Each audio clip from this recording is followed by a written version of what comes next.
Security council की meeting भी होगी, लेकिन अमली तौर पर ईरान की सपोर्ट के लिए जो है कोई मुल्क जो है अमली तौर पर नहीं आया। जी हसन असलम हमारे साथ रहिएगा। कमरा शाह साहब, अब खबरें मौसूल हो रही हैं कि हमलों में मुमकिन तौर पर ईरानी चीफ ऑफ आर्मी स्टाफ मारे गए हैं। ये इस्राएली दिफाई ओहदेदार जो हैं वो दावा कर रहे हैं। ये बड़ी सेंसिटिव खबर है, हमें इसके बारे में बड़ा मोहतात रहना चाहिए और इस बारे में हम चला तो रहे हैं उनके, लेकिन हमें जब तक ईरान इसको कंफर्म ना कर दे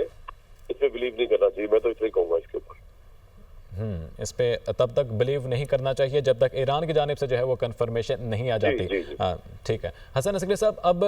ये और खबरें मौसूल हो रही हैं आलमी मंडी के जो तेल की कीमतें हैं वो बढ़ गई हैं अचानक से ईरान पर हमले के बाद। हैरानी की बात नहीं है, इसलिए कि खतरा इसी बात का है ना कि ये जंग बढ़ सकती है, और जंग बढ़ने का मतलब ये है कि मिडल ईस्ट से जो ऑयल सप्लाई होता है वो डिसरप्ट हो जाएगा, और उसकी वजह से इस खदशे की बिना पर जो है ये ऑयल प्राइसेस को बढ़ने का इशारा जो है वो मिल रहा है। वो इस पर डिपेंड करता है कि सूरत हाल किस तरफ को किस तरह जाती है। अगर तो मामलात को फौरी तौर पर संभाल लिया गया फिर तो शायद इतना ज़्यादा फर्क न पड़े प्राइस के अंदर,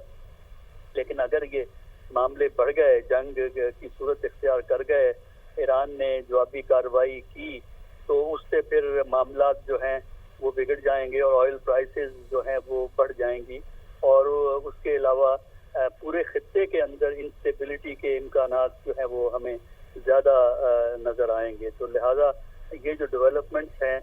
वो उस पर हमें गौर करना चाहिए। ख़ासकर हमें ईरान के रिएक्शन की तरह का मुताला करना चाहिए और ईरान की तरफ से क्या सूरत हाल जो है वो नमूदार होती है, किस किस्म का रिएक्शन वो जो है वो करते हैं, उससे हमें मामला पता लगेगा किस तरह बिगड़ेगा। उसके अलावा हमें ये भी देखना है कि यूरोपियन ममालिक और अमेरिका की जो ज़ाहिरन पॉलिसी है, अंदरूनी पॉलिसी तो इसराइल को सपोर्ट करना है, लेकिन ज़ाहिरन वो अमन की भी बात करता है, तो वो किस तरह बैलेंस करेगा अपनी असल ख्वाहिश को और एक जो ज़ाहिर तरीका कार है अमेरिका का, उसमें किस तरह तवाज़न कायम किया जाएगा। तो मेरा ख्याल ये है कि आज शाम तक ये बात वाज़ेह हो जाएगी कि मामलात किस सूरत में जाएंगे। ये इस इलाके के तमाम ममालिक जिसमें पाकिस्तान भी शामिल है, उनके लिए ये सूरत हाल तो इतनी अच्छी नहीं, तशवीशनाक है, क्योंकि उन पे इसका फॉल आउट जो है वो तमाम ममालिक पर मनफी पड़ता है।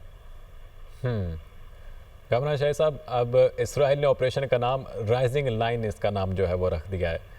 और अब आपको क्या लगता है कि जो ईरान की जानिब से ये जोहरी तनसीबात बना तो ली गई, अब इतनी